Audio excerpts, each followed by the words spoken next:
ஒரு 15 ஆண்டுகளுக்கு முன்பாக துண்டு துண்டா அந்த குழந்தையை வெட்டி ஆத்து மேட்டில் வச்சுட்டாங்க. அந்த அம்மாவுடைய இறந்த குழந்தை மறுஜென்மமாக பிறந்தது. ஆதாரங்கள் வச்சிருக்கீங்க. நிறைய பிரபலங்களோட ஆவியோட நிறைய முறை பேசியிருக்கேன். பிரபலமான டைரக்டர், அவருடைய ஒரே மகன் சமீபத்தில் இறந்தார். அவரோட ஆவியோட நான் பேசுகிறேன். சசிகலா முதலமைச்சர் ஆகலை, அதை பற்றி ஜெயலலிதா எதுவும் சொன்னாங்களா? ஜெயலலிதா அம்மாவிட்ட அதிகமாக நான் பேசல. இருந்தாலும் அப்போ நடந்த ஆட்சி வந்து அவங்க ஒரு சந்தோஷமாக இருக்கிறாங்க. அவங்களோட ஆட்சியாக தான் ஃபீல் பண்ணாங்க. எடப்பாடியாரோடைய ஆட்சி அம்மாவோடைய ஆட்சி ஒரே மாதிரி தான் ஃபீல் பண்ணாங்க. ஆவியோட பேச முடியும்னு சொல்லுங்க. அப்படின்னா கடவுளையும் நேரில் பார்க்க முடியும். நான் டெய்லி சாமிகிட்ட பேசிட்டு இருக்கேன். அவள் பார்க்குற அகோரமாக இருப்பான். ஆனால் என் கண்டுக்கு மகனுக்கு அகோரம் தெரியாதுல்ல. நான் 7 வயசுலேருந்து காளிதேவிக்கிட்ட பேசிட்டு தான் இருக்கேன். நிறைய அற்புதங்கள் பண்ணியிருக்கேன். அப்படின்னா கேரளா சாப்பிடும். அதான் அவங்க வந்து தெய்வீக வழிபாட்டை வந்து சரியான வழியில் சபரிமலை ஐயப்பனை அவமானப்படுத்தி வேதனைப்படுத்தினுடைய சாபம். பஞ்சபூதங்களுடைய கோபத்துக்கு கேரளா ஆகுது. அதனால தான் அடிக்கடி நிலச்சரிவு வருது. நீர்நிலைகளால் அடிக்கடி கேரளாவில் ஆபத்து வருதா?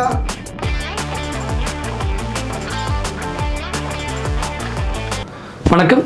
இன்றைய நமது சிறப்பு விருந்தினர் கோவை நாகசக்தி அம்மன் பீடாதிபதி பாபுஜி சுவாமிகள் அவர்கள். வணக்கம் சுவாமி. வணக்கம். வாழ்வு சிறப்பாக இருக்கட்டும். நன்றி. மறுஜென்மம் அப்படின்னு ஒன்று இருக்கா? இது உண்மையா? மறுஜென்மம் இருக்குது. இந்து மதத்தினுடைய முக்கியமான நம்பிக்கையில் மறுஜென்மம் இருக்குது. அது ஏதாவது ஒரு உதாரணங்கள் சொல்ல முடியுமா? இன்றைய அவதார புருஷர்கள் எல்லாருமே மறுஜென்மம் தானே. பரித்ராணாம் சாதனா விநாசகரணம் துஷ்கிருதம் தர்ம சம்ஸ்தாபனாய சம்பவாகி யுகே யுகே. பகவான் இதில் என்ன சொன்னார் பகவத்கீதையில்? உலகத்தில் எங்கெல்லாம் அதர்மம் நடக்கப்படுதோ அந்த அதர்மத்தை அழித்து தர்மத்தை காக்க நானே மறுஜென்மமாக ஒரு சாதுரூபத்தில் வருவேன் இருக்கார். இன்னைக்கு பாரத பிரதமர் நரேந்திர மோடி கூட கிருஷ்ணனுடைய மறுஜென்மம் அப்படின்னு நினச்சிக்கிறாங்க. அவர் கூட நான் தன்னை கடவுள் அவதாரம்னு சொல்கிறது இல்லையா? அந்த மாதிரி மறுஜென்மம் என்பது இருக்குது. எங்களுடைய கோயிலுக்கு வந்த ஒரு பெண் ஒரு 15 ஆண்டுகளுக்கு முன்பாக துண்டு துண்டா அந்த குழந்தையை வெட்டி ஆத்து மேட்டில் வச்சுட்டாங்க. கோயம்புத்தூர் செஞ்சேரி மலை பகுதியில். அந்த அம்மா வந்து வயிற்றில் 2 குழந்தையோட ஆப்ரேஷன் பண்ணிச்சு. அதுக்கப்புறம் இந்த கோயில் வந்து அழுகுது. அப்போ நான் ரீட்ரைன் பண்ணிட்டு வந்து ஆசீர்வாதம் பண்ணி கொடுக்குறோம். அப்போது அந்த அம்மாவுடைய இறந்த குழந்தை மறுஜென்மமாக பிறந்தது. வாட்ஸ்அப் ப்ரூஃப் அப்படின்னா இறந்த தேதி வைகாசி 5ஆம் தேதி, அதே அன்னைக்கு அந்த குழந்தை பிறக்குது. அதே கையில் மச்சத்தோட இந்த குழந்தையோட ஆக்டிவிட்டிஸ்லாம் அதே குழந்தை மாதிரியே இருக்குது. அப்போ அந்த மறுஜென்மம் இருக்குதுல்ல. இது நேச்சுரலான. இதுக்கு ஆதாரங்கள் வச்சுருக்கீங்களா? ஆதாரம் அவங்களோட பேட்டியே கிட்ட இருக்குது. அந்த ஊரே ஆதாரம் தானே. அந்த ஊரே ஆதாரம் தானே. செஞ்சேரி மலை பக்கத்தில் கம்மாளப்பட்டி. இதே மாதிரி தான் சென்னையில் பார்த்தீங்கன்னா புளியாந்தோப்பு பக்கத்தில் ஒரு ஆட்டோ டிரைவருடைய பேத்தி, ரவி என்ற ஆட்டோ டிரைவரோட பேத்தி. அந்த குழந்தையோட பேர் காது குத்துற விழாவுக்கு நான் போய் அந்த குழந்தை சொல்கிறேன். இந்த குழந்தைக்கு ஒரு 5 நாள் உயிருக்கு ஆபத்துன்னு நான் சொல்லி போட்டு வர்றேன். ஒரு டேப்லெட் கூட வாங்கி வச்சுருந்ததுக்கு அந்த அம்மா நர்ஸு தான். பார்த்தா 5 நாளில் பார்த்தீங்கன்னா அதே மாதிரி அந்த குழந்தை நீல நிறமாகி இறந்துருது. அவங்க நம்ம மறுபடியும் சந்திச்சு அழுகுறாங்க. அழுத போது நான் சொல்கிறேன், மீண்டும் இந்த குழந்தை உனக்கு பிறக்கும் அப்படின்னு சொல்கிறேன். 3 ஆண்டுகள் ஆகும், இது விதி அப்படின்னு. உடனே சொல்லி முடிச்சு அந்த பொண்ணு கன்சீவ் ஆகுது. பார்த்தா பையன் பிறக்குது. அடுத்த குழந்தை பெண் குழந்தையாக பிறக்குது. மறுஜென்மம் எடுக்கிறதுக்கு இத்தனை நாளமாக மறுஜென்மம் எடுக்கப்படும் அப்படின்னு. மறுஜென்மம் கிடைச்சதில்ல. இந்த மாதிரி இன்னைக்கு எங்கள் தாத்தா மாதிரியே எங்கள் பையன் இருக்கிறான், எங்கள் இறந்து போன பாட்டி மாதிரியே இருக்கிறான், எங்கள் அத்தை மாதிரியே எங்கள் பொண்ணு வந்து பிறந்திருக்குது. அந்த வம்சத்தோட முக அமைப்பு தானே. இல்லை, அவங்களோட குணாதிசயத்தோட பிறப்பாங்க. நிச்சயமாக மறுஜென்மம் இருக்குது. கடவுள் இந்த உயிருக்கு வந்து நீங்கள் வந்து பரமாத்மா வந்து நம்ம ஆத்மாவை இந்த சரீரத்துக்குள்ளார அனுப்புகிறார். இந்த ஆத்மா ரிலீஸ் ஆகுது. ரிலீஸ் ஆன ஆத்மா அங்கே போய் தன்னுடைய பாவ புண்ணிய கணக்குகள்லாம் முடிச்சு போட்டு திருப்பி வந்து இங்கே ஒரு சரீரத்தை எடுத்து தான் தீரணும். எடுக்கும்போது தான் சொந்த பந்தத்துக்குள்ளே எடுத்துச்சுன்னா மறுஜென்மம். இதான் விஷயம். மறுஜென்மம் இருக்குது. 7 பிறவிகள் இருக்குன்னு இந்து மதம் சொல்லுதல்லங்க. இந்த மதத்தோட நம்பிக்கையில் மறுஜென்மம் இருக்குது, அது உறுதி. ஆவியோடு பேசுகிற விஷயங்கள்லாம் இதெல்லாம் உண்மையா? நிச்சயமாக. நல்ல மாந்திரியம் தெரிஞ்சவங்களாம் ஆவிகளோட பேசலாம். நான் நிறைய நான் வந்து தொழில்முறை ஆவியோட பேச மாட்டேன். நான் வந்து ஏதாவது நான் கிட்டத்தட்ட ஒரு நிறைய பிரபலங்களோட ஆவிகளோட நிறைய முறை பேசியிருக்கேன். பிரபலமான சாமியார்களோட ஆவிகளோட பேசியிருக்கேன். அந்த மடாதிபதிகள் கேட்டுக்கிடுங்க, அவங்களுடைய குருமார்கள் ஆவிகளோட நிறைய பேர் பேசியிருக்கேன். பிரபலங்கள் பேசியிருக்கீங்கன்னு சொன்னீங்களா ஆவிகளோட? இப்போ கூட சமீபத்தில் வந்து ஒரு டைரக்டருடைய மகன் இருந்தா. அப்படி டைரக்டருடைய மகன், அவர் ஒரு சினிமா நடிகர் தான். அவருடைய பேர் சொல்ல வேண்டாம்னு நினைக்கிறேன், நீங்களே புரிஞ்சுப்பீங்க. ஒரு டைரக்டருடைய மகன், அவர் ஒரு சினிமா நடிகர், ஒரே பையன்தான். அவர் இறந்தார். இறந்த உடனே அவங்க வீட்டிலலாம் அவர் மனைவி அவங்க சகோதரிலாம் எனக்கு மூலியமாக பேசி ஃபோன்லேயே கேட்டாங்க. நான் ஆவிகிட்ட அவங்களோட பையன்கிட்ட பேசினேன். பேசி அவர் குடும்ப விஷயங்கள் எல்லாம் பேசினார். இறப்பை பற்றி கேட்டாங்க. அவருடைய மரணத்தில் அவங்களுக்கு ஒரு சந்தேகம் இருந்தது. அவர் மரணம் வந்து இயற்கையாக தான் இருந்து அவரே ஒத்துக்கிட்டார். தானே அந்த மரணம் அடைஞ்ச விஷயத்தை எப்படி மரணம் பேசினார். அப்புறம் அவங்களுக்கு குடும்பத்துக்குள்ளே இருந்த ஒரு சில விஷயங்களை அவரே சொன்னார். அதெல்லாம் கரெக்டாக உண்மையாக தான் இருந்தது. தினமும் அவர் வீட்டில் போய் அவர் சாப்பிட்றதுக்கு வந்து இந்த மூலமாக நான் வந்து சாப்பிட்டு போகிறேன்னா அவர் ரூமுக்கு போயிட்டுருக்காரு. அதெல்லாம் அவங்களே நேரில் பார்த்தாங்களே. எப்படி உருவம் தெரியுதா? ஒரு உருவ நிலைகள் தெரியும். அவங்க உணர்வாங்க. தன் மகனும் தாய் உணர்வான். உணர்வு மூலிமா உணர்ந்திருக்காங்க. அப்புறம் தன் சகோதரிகிட்ட இருந்த பிரச்சனைகளுக்கெல்லாம் அவர் மன்னிப்பு கேட்டார். அதெல்லாம் நடந்தது. இதெல்லாம் நடந்தது. நீங்கள் முடிஞ்சால் அந்த குடும்பத்தை கண்டுபிடிச்சிருக்க யாருன்னு எல்லோரும் கண்டுபிடிச்சிடுவோம். பிரபலமான டைரக்டர், அவருடைய ஒரே மகன் சமீபத்தில் இறந்தார். அவரோட ஆவியோடு நான் பேசினேன். இந்த மாதிரி நிறையா ஆவியோட பேசியிருக்கேன். ஒரு முறை ஜெயலலிதா அம்மையா ஆவியோடு பேசினேன். ஆனால் அப்புறம் அதுக்கப்புறம் நான் பேசலை. என்ன சொன்னாங்க ஜெயலலிதா? அவங்க அம்மா ஜெயலலிதா அம்மா ஆவியோட பேசும்போது வந்து இறந்த டைமில் எல்லோரும் பேசுகிறாங்க. ஒரு சாமி பேசிட்டு இருந்தார். அப்போ நம்ம பேசணும். என்ன சொன்னாங்க? அவங்க பேசின போது வந்து தமிழகத்தில் வந்து நல்லாட்சி மலரணும். அவங்க சொன்னது வந்து நல்ல ஆட்சி மலரணும். இந்த தமிழகத்தில் என் கடமை நான் முழுசாக முடிக்காமல் போயிட்டேன் அப்படின்னு வருத்தம் தான் மாட்டாங்க. 2-3 வார்த்தைக்கு தான் நாங்கள் கேட்டோம். எடப்பாடி முதலமைச்சர் ஆனதுக்கெல்லாம் ஒன்றும் சொல்லலையா? எடப்பாடி முதலமைச்சர் ஆனதை நான் வந்து ஜெயலலிதா அம்மாவிட்ட அதிகமாக நான் பேசலை.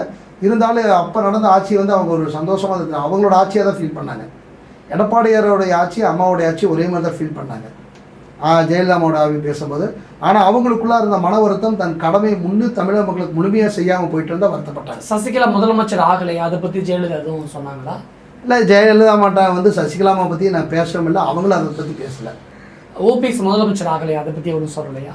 அதை பற்றியெல்லாம் அவங்க எடுத்துக்கல. ஓபிஎஸை பற்றியோ இதை பற்றியோ அதை எடுத்து கிடையாது. நாங்கள் வேற ஒரு விஷயமா பேசினோம். அந்த விஷயத்துக்கு பேசும்போது அவர் பேசும்போது நானும் ட்ரை பண்ணி பார்த்தேன். எனக்கு லைன் வந்தது, அவ்வளோதான். ஆவியோடு பேச முடியும்னு சொல்கிறீங்க. அப்படின்னா கடவுளையும் நேரில் பார்க்க முடியும்ல? கடவுளை நேரில் பார்க்க முடியாது, உணர முடியும். தவத்தினுடைய பண்ணால அவருடைய அதிர்வலைகள் எப்படி ரேடியோ அலைகள் இருக்குது, அந்த மாதிரி கடவுளை நீ தியானத்தின் மூலியமாக அவருடைய அதிர்வலைகள் மூலிமா நீ உன்னை உணர்ந்து உள்வாங்கிக்க முடியும். அதன் மூலியமாக அவர் பேசக்கூடிய சங்கிகள், அவர் நமக்கு கூடிய வரங்கள், அவர் நமக்கு ஒரு காரியத்தை நான் டெய்லி சாமிகிட்ட பேசிட்டு இருக்கிறேன். நான் 9 வயசுலேருந்து சாமிகிட்ட பேசிட்டு இருக்கிறேன். எந்த சாமி?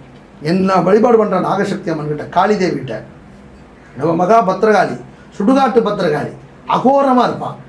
நான் 7 வயசுலேருந்து அம்மா காளிதேவி கும்பிட்றேன். என்னை சின்ன வயசுலேருந்து வீட்டிலலாம் சத்தம் போடுவாங்க, அப்படிலாம் கும்பிடக்கூடாதும்பாங்க. ஆனால் நான் காளிதேவி தான். அவள் பார்க்குற அகோரமாக இருப்பான். ஆனால் என் கண்டுக்கு தாய்க்கு மகனுக்கு அகோரம் தெரியாதில்ல. நான் 7 வயசுலேருந்து காளிதேவி கிட்ட பேசிட்டு தான் இருக்கிறேன். நிறைய அற்புதங்கள் பண்ணியிருக்கேன். காணாமல் போனவங்களை கண்டுபிடிச்சி கொடுக்குறது, இறந்த குழந்தைய மறுஜன்மம் எடுக்க வச்சது, நிறையா விஷயங்கள் அம்மாட்ட கேட்பேன். அம்மா பதில் கொடுப்பாங்க. அவங்களோட நாடதிச்சு தான் நீங்கள் இத்தனை பெரிய உலகமாஞ்சின கொரோனாவுக்கு வந்து நிலவேம்பு கஷாயத்தை கொண்டு வந்தது. 2007 வந்து சிக்கனுன்யா, பன்றி காய்ச்சல், டெங்கு காய்ச்சல். இப்போ வந்துருக்குது கேரளாவில் மூளையை திங்கிற அமீபா. அமெரிக்காவில் ஏன் கேரளாவில் வந்தாச்சு? இன்னைக்கு 14 பேர் பாதிப்பு. அதுக்கு மருந்தே இல்லை. குளத்தில் குளிக்கிறவன், ஆற்றுல குளிக்கிறவனெல்லாம் இனி வந்து கேர்ஃபுல்லாக இருக்கணும்னு சொல்லி கேரளா அரசாங்கம் சொல்லிடுச்சு. ஏங்க கேரளாவில் மட்டும் இத்தனை நோய் வருது? எந்த நோய் வந்தாலும் சார்லஸ் வந்தாலும் கேரளாவுக்கு தான் ஃபஸ்ட்டு வருது. கொரோனா வந்தாலும் கேரளாவுக்கு தான் ஃபஸ்ட்டு வருது. அமீபா வந்தாலும் கேரளாவுக்கு தான் வருது. என்ன பூஞ்சை காளான் அழுகல் வியாதி வந்தாலும் கேரளாவுக்கு தான் வருது. அப்புறம் இந்த வவ்வால்களால் வரும் ஒரு வகை நிப்பா வைரஸ் கேரளாவுக்கு தான் வருது. இல்லை சாபம் தான்.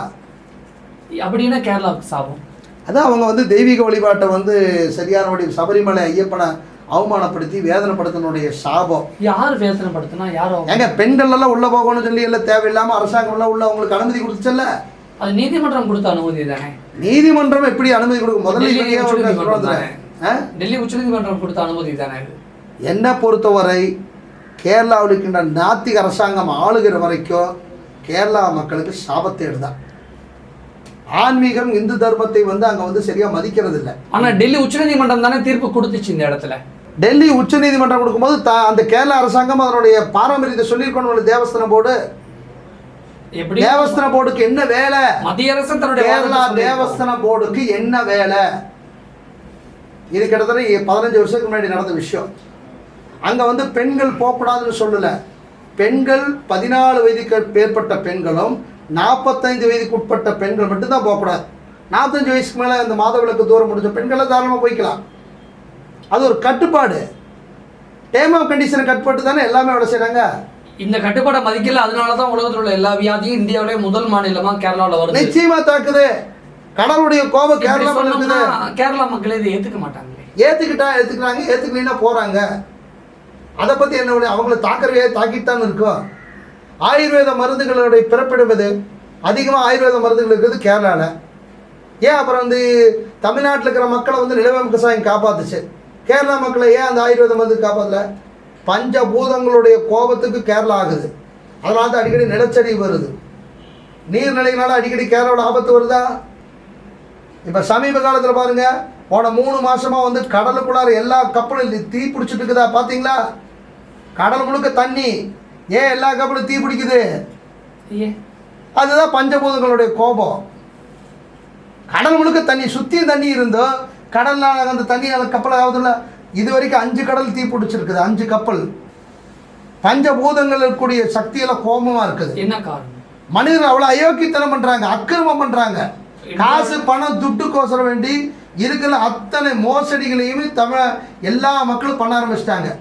இன்னைக்கு பார்த்தீங்கல்ல, எவ்வளவு ஒரு என்னென்னவோ நிறுவனங்கள் வந்து மக்களை வந்து ஏமாத்துது. பேரே சொல்லக்கூடாது, பேர் சொன்னோம்னா அதெல்லாம் தேவலாம் நீதிமன்றத்தில் சார் இருக்கு. வருஷத்துக்கு தமிழ்நாட்டில் மட்டுமே 10,000 கோடி 20,000 கோடி மோசடி. அப்போ மக்களுடைய பணம் எவ்வளோ பணம் போகுது? 10,000 கோடி 20,000 கோடி மோசடியா?